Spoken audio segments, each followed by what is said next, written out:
నమస్తే అండి. శరణి గారు, ఎట్టకేలకైతే మొత్తానికైతే బిల్లు అయితే సభలోకి వచ్చింది. టీడీపీ స్టాండ్ ఎలా ఉంటుంది, ఏం చెప్పదలుచుకున్నారు టీడీపీ తరఫున? చాలా సంతోషం అండి. ఈ బిల్లు ప్రవేశపెడుతున్నారు. అది తప్పకుండా ఆమోదం పొందాలని ఏకగ్రీవంగా తీర్మానం చేయాలని కోరుకుంటున్నాము. ఎందుకంటే ఇప్పటి వరకు మనం చూస్తుంటే మహిళలు అన్ని రంగాల్లోనూ ముందుంటున్నారు.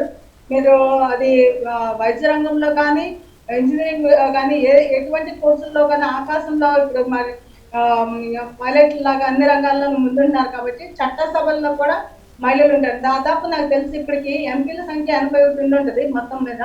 అది దాదాపు ఇలా 33% రిజర్వేషన్ మొదలైతే గనక ఇంక 100 మందికి పైగా మహిళలొస్తారు. ఈ మహిళా రిజర్వేషన్ అనేది ఒక ఉపయోగం ఉంటదండి మహిళలకి. ఎందుకంటే మహిళలకి ఎక్కడైతే అసమానత గాని, మహిళలు ఎక్కడైనా ఆహ్, ఇబ్బందులు పడుతుంటే ఈ మహిళలందరూ కూడా చట్టసభల్లో వాళ్ళకి వీలుగా వీలుగా తీర్మానాలు చేసుకోవడానికి గాని, మహిళా సమస్యలను ఎదుర్కోవడానికి గాని ఒక ధైర్యం ఉంటుందని చెప్పుకోవచ్చండి. తప్పనిసరిగా ప్రతి ఒక్కళ్ళు కూడా పార్టీలకు అతీతంగా అందరూ కూడా ఈ బిల్లును ఆమోదించాలి. ఈ బిల్లును ఆమోదించడం వల్ల మహిళలకి మనం పెద్దపీట వేసినట్లవుతాం. మహిళలకి ఇచ్చే గౌరవం కూడా ఎక్కువుంటది. ఎందుకంటే ఇప్పుడు ఓటర్ల సంఖ్య చూసుకున్నా కూడా మహిళలే సగం పైగా మహిళలే ఉన్నారండి.